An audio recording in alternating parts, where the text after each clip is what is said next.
This video is sponsored by PGY Tech. Dollar for dollar, this is one of the best Sony cameras that you can buy right now. And when I compare the images out of this inexpensive camera to Sony's latest a6700, a $1,400 camera, which can cost up to 20 times as much, depending on what you pay for the cheaper camera, in a wide range of situations, you cannot tell the difference between the images coming out of these two cameras when using the same lens. And as you can see from the sample images I'm throwing up on screen now, even when there are slight differences between the two, I don't think one is necessarily better than the other. They might be just slightly different.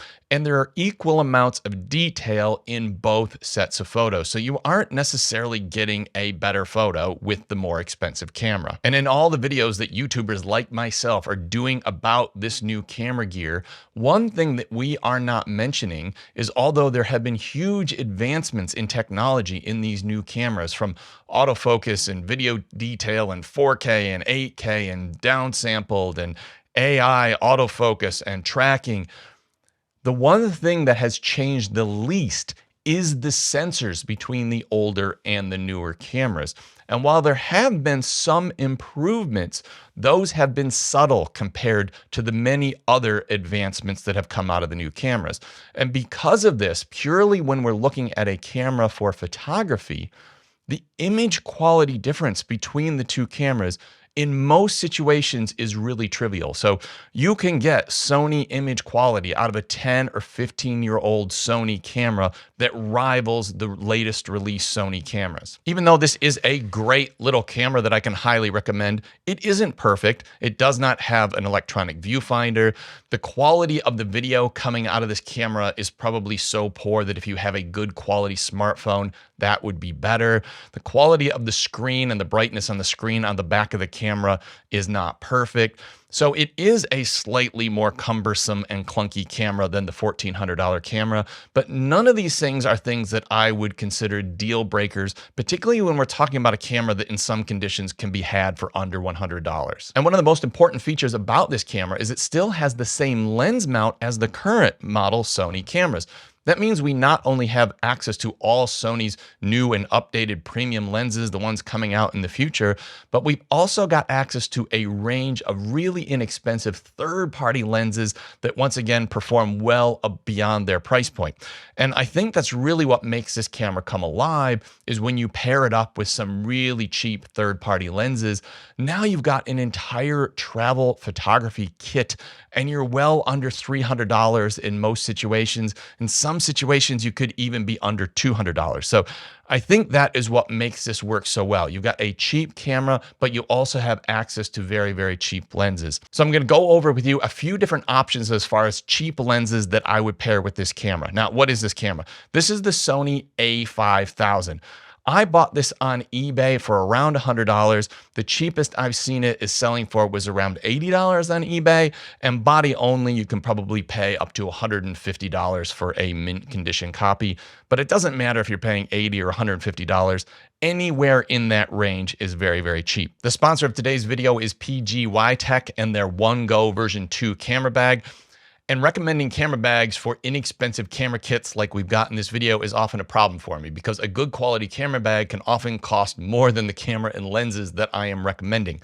Fortunately, PGY Tech make a very small, compact, inexpensive but high quality bag that I can recommend for this camera setup. This is their One Go V2, and it's basically a perfect size for a small travel setup like this.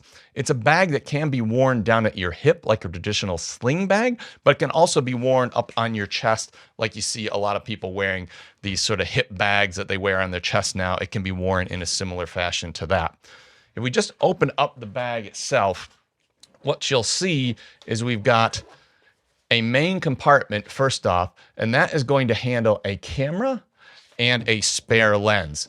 So in the main compartment, I would put a camera and one lens. The lenses that I'm going to recommend for this camera are so small that you probably could fit two in there, but you could easily fit the camera with a lens on it and one lens. Then we've got a front pocket here, which has a spot where you can add batteries, and included in that is a little magnetic flip thing, which is kind of clever. You flip it to the red if the battery is dead, or you flip it to the green if the battery is charged. So that way you know if the battery in that pocket is charged or out of juice. You also have the ability to use this as a mini screwdriver or coin for any situation where you might need a mini screwdriver. Then in the rear of the bag, we have a further additional magnetic closed pouch, which you can keep a phone or your charger for your camera. But in there, I currently have a USB-C card reader, also made by PGY Tech. And in this case, this is one that stores your SD cards. This one can also read and store CF Express Type B cards. And these card readers are actually faster than the one on my MacBook. I have a little smaller one. If you're buying this camera, then you would really only need this small one that strictly does the SD cards. And once again, you've got your storage for your SD cards, you've got the card reader, and you even have like a little thing that allows you to eject the SIM out of your phone. So when you're traveling, if you get a new SIM, and that just fits nicely in that sort of rear pocket. So if you're looking for a cheap camera bag for this setup, I can't recommend the PGY Tech V2 4-liter bag enough. I'll put some links in the description down below so you can further see some details on that bag. Now let's have a look at the lenses I recommend for this camera. If you're on a budget and you want the cheapest possible setup, camera and lens, then I would recommend this. This is a 35mm f1.4. I think if you're going to have one lens strictly for photography, a 35 f1.4 is perfect. This lens costs under $65, and you're going to have your complete setup, camera, lens, ready to go. You're going to do all this well under $200 if you buy the camera right. The other lens I might recommend if you're on a budget and you're trying to do a sort of low budget 2-lens setup would be have a little bit wider 25mm. I think this is an f1.8 lens.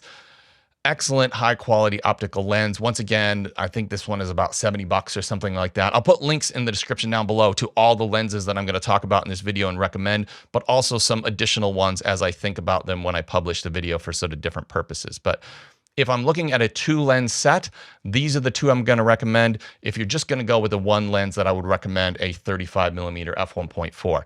Those are both manual focus lenses, and that is going to be the cheapest way to get into this Sony system and be taking photos.